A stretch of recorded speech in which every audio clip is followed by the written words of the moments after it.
kusang sumuko sa mga otoridad ang isa sa mga most wanted person sa kasong homicide sa Lalo, Cagayan.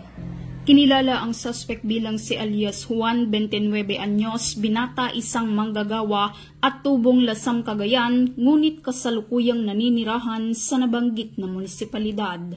Ayon sa pulisya, kusang loob na sumuko ang suspect matapos niyang malaman na siya ay may nakabingbing warrant of arrest. Agad namang inihain ng PNP Lalo ang warrant server ng nasabing warrant of arrest na may kaugnay sa Homicide Artikulo 200 at 49 ng Revised Penal Code na may inirekomendang piyansa na nagkakahalaga ng 250,000 piso.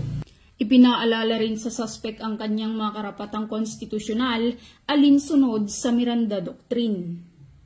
Sa kasalukuyan, nasa kustodiyan ng Lalo Police Station ang akusado para sa kukulang dokumentasyon bago ito ilipat sa korte na may jurisdiksyon sa kaso.